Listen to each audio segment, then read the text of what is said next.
এখানে আমি রান্না করছি আলু আলু ছোটো ছোটো করে কেটে নিয়েছি। তারপরে তেলে অল্প একটু পেঁয়াজ, পাঁচফোড়ন, শুকনো মরিচ, রসুন কুচি দিয়ে একটু ভেজে নিয়ে তার মধ্যে আলু দিয়ে একটু হলুদ গুঁড়ো, একটু মরিচ গুঁড়ো, একটু লবণ গুঁড়ো দিয়ে রান্না করে রাখছি। তো এটা দিয়ে আমি সিঙ্গারা বানাবো, হোমমেড সিঙ্গারা। তো সিঙ্গারার পুরটা তৈরি করে নিচ্ছি। সিদ্ধ হয়ে গেলে পরে আমি একটু জিরা ঘরে গুঁড়া দিয়ে দেবো। তাহলে তারপর সিঙ্গারার পুর এটা একটু ম্যাশ করে নিলাম, সিদ্ধ হয়ে গেছে, লবণ ঝাল সব ঠিক আছে। এটা হচ্ছে লেবু, লেমনের স্কিনটা আমি ছোটো ছোটো করে কেটে রেখেছি। এটা আমার ভালো লাগে ইউজ করতে রান্নার মধ্যে। তো এটা একটু দিয়ে দিলাম, একটু ধনে পাতা। তো হয়ে গেল আমার সিঙ্গারার পুর তৈরি, ডান। তো এখানে আমি সিঙ্গারার শেলটা বানানোর জন্য 2.5 কাপ নিয়ে নিলাম হুইট ফ্লাওয়ার। এখানে ময়দা ব্যবহার না করে হুইট ফ্লাওয়ারটাই ইউজ করব, যেটা গমের আটা বলে। সল্ট, কালো জিরা দিয়ে দিলাম, বাটার একটু মিক্স করে নিয়ে তারপরে হালকা গরম পানি দিয়ে দেবো। এখানে আমি দিয়ে দেবো এখন কুসুম গরম পানি, লুক ওয়ার্ম ওয়াটার। গেল আমার ডোটা। উপরে একটুখানি হালকা তেল দিয়ে আমি এটা ঢেকে রাখবো 15 মিনিট। উপরে একটু তেল দিয়ে দিলাম যেন ড্রাই হয়ে না যায়।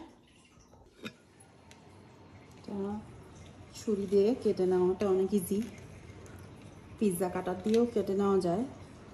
তো আমার কাছে ছুরিটা দিয়ে ইজি মনে হলো, একদম ইজি। একদম হয়ে গেল, 8 পিস সিঙ্গারা একসাথেই হয়ে যাবে। এটা দিয়ে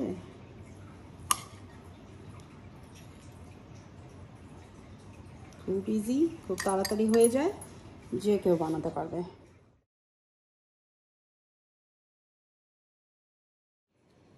তো আমি এখানে তো সিঙ্গারার পুরটা দিয়ে দিয়েছি, শেলটা বানিয়ে আলুর যে পুরটা বানিয়ে রেখেছিলাম সেটা এখানে দিয়ে দিয়েছি। এখন আমি এটা খুব ইজি ওয়েতে ছোট্ট সিঙ্গারাটা বানানো যায় বাসাতেই। অনেক দিন ধরে ভাবছিলাম বানাবো, তো আজকে ফাইনালি। তো এইভাবে আপনি আমরা একসঙ্গে 8টা সিঙ্গারা বানিয়ে নিতে পারবো। ঠিক আছে, এখন আমি দেখাই ভাজটা কিভাবে করি। তো এই কোণাটা এভাবে, এই সাইডটা এভাবে, তারপরে যে ফাঁকা অংশগুলো আছে সেগুলো আমি আস্তে আস্তে বন্ধ করে দেব। তো হয়ে গেল একদম রেস্টুরেন্ট স্টাইলে ছোট্ট সিঙ্গারা। এই সিঙ্গারাটা আমরা মাঝে মাঝে এখানে বাঙালি আমাদের যে ক্যাফে আছে ওখান থেকে খাই, খুব মজার। আজকে ভাবলাম নিজের হাতেই একটু বানাই। তো হয়ে গেল, বেশিক্ষণ লাগে না, 30 মিনিটসেই হয়ে যায়। পটেটোটা রান্না করতে 30 মিনিটস, বাকি পুর ভরে সিঙ্গারাটা শেপ দেওয়া 15 to 20 মিনিটস, চটপট হয়ে যায়। তো ইজি যেই রেসিপিগুলো এগুলো আমার সবসময়ই ভালো লাগে, সেগুলোই আমি করার চেষ্টা করি। তো সেটাই আজকে দেখালাম। এখানে আমি কিছু বানিয়ে রেখেছি, তারপরে ভেজে দেখাবো।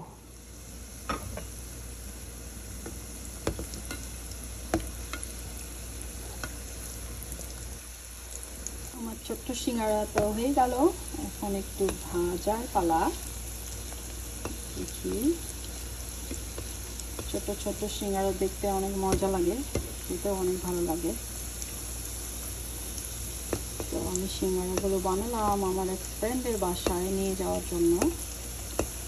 সামানের ফ্রেন্ড, ওর সঙ্গে মাঝে মাঝে খেলাধুলা করে। তো কি বানাবো ভাবছি, তারপরে ভাবলাম একটু সিঙ্গারা বানিয়ে নিয়ে যাই। কেমন হয় খেতে, আশা করি ভালোই হবে। ইজি বানানো হয় সিঙ্গারাটা। 2টা আলু দিয়ে আমার প্রায় 65 সিঙ্গারার মতো হয়েছে। আমি তো 2.5 কাপ আটা দিয়ে বানালাম প্রথমে, আবারও 2.5 কাপ আটা দিয়ে আমার বানাতে হয়েছে। 65 মতো হয়, খুব তাড়াতাড়ি হয়ে যায়, সেটাই মজার ব্যাপার। তো আলহামদুলিল্লাহ ডান।